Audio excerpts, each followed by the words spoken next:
Good morning student, मैं doctor प्रशांत।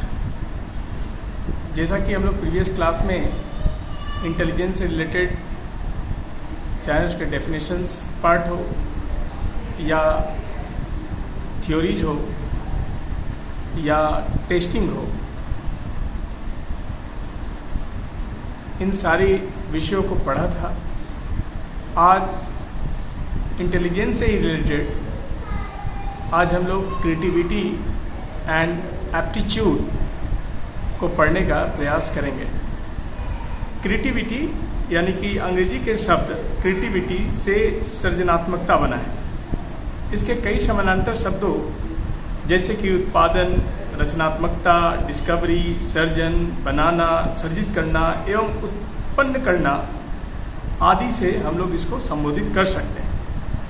यदि इसको परिभाषित करने का प्रयास किया जाए तो हम कह सकते हैं कि जब किसी कार्य का परिणाम नवीन हो और किसी समय में समूह के लिए उपयोगी हो तो इसे सृजनात्मकता कहते हैं।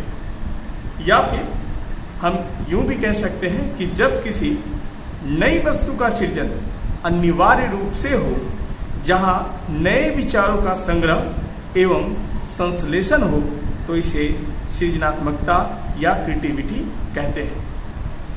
मेडनिक ने इसे परिभाषित करते हुए कहा, जब साहचर्य तत्वों के बीच नए संबंध स्थापित होते हैं जो उपयोगी हो तो इसे सृजनात्मक चिंतन कहेंगे या क्रिएटिव थिंकिंग कहेंगे। लगभग परिभाषा से यह मोटा मोटी यह स्पष्ट हो गया है कि सृजनात्मकता में नए एवं मौलिक विचार रहते हैं।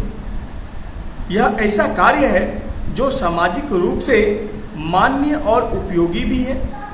इसमें नूतन एवं अनोखे साहचर्य का बोध होता है एवं यह अकस्मात एवं अद्भुत रूप से प्रकट होती है।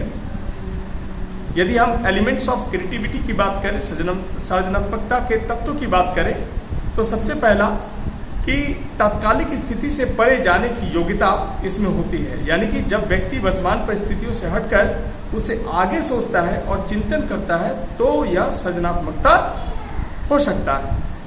वहीं समस्या की पुनर्व्याख्या यानी कि री एक्सप्लेनेशन ऑफ प्रॉब्लम्स, सृजनात्मकता का दूसरा तत्व समस्या की पुनर्व्याख्या करना है। यानी कि यह अध्यापक, नेता एवं वकील के कार्यों में पाया जाता है। सामंजस्य एडजस्टमेंट भी होता है। जब कोई बच्चा और व्यक्ति अपने विचारों एवं तथ्यों के बीच सामंजस्य स्थापित करने में समर्थ होता है तब इसे सृजनात्मकता कहते हैं।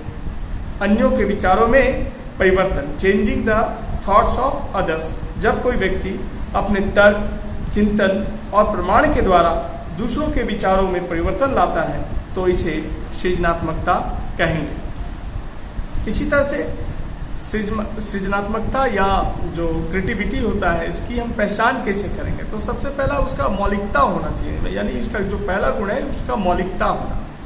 दूसरा स्वतंत्र निर्णय क्षमता होना। तीसरा हंसी मजाक करने की प्रवृत्ति होना। चौथा हम कह सकते हैं कि उसके अंदर उत्सुकता होनी चाहिए। पांचवा अति संवेदनशीलता और छठा स्वायत्तता का भाव होना चाहिए।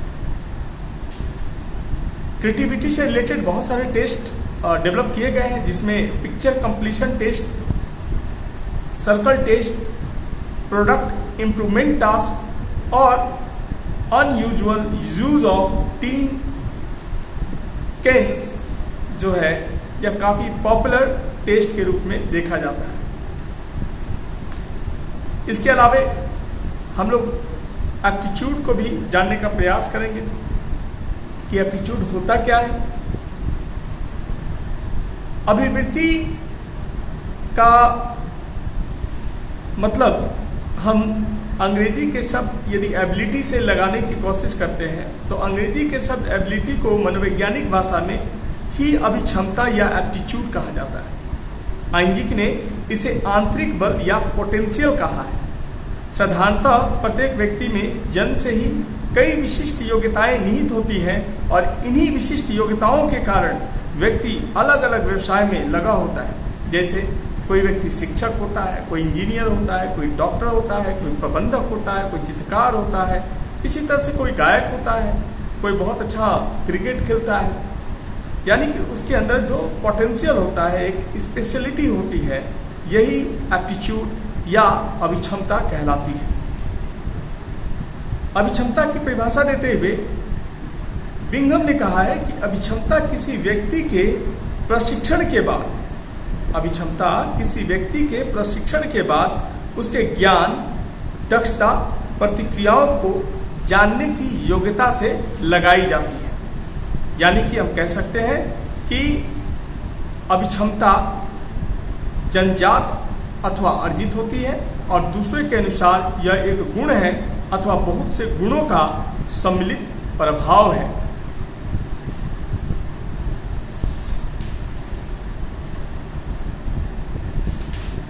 इसके अलावे हम यूजेज ऑफ एप्टीट्यूड टेस्ट की यदि बात करें तो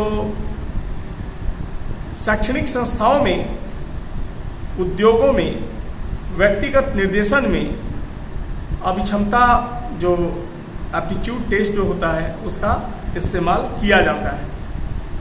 इस तरह से हम कह सकते हैं कि अभिक्षमता परीक्षण की शैक्षणिक, व्यावसायिक, व्यक्तिगत जीवन में नैसर्गिक उपयोगिताएं होती हैं।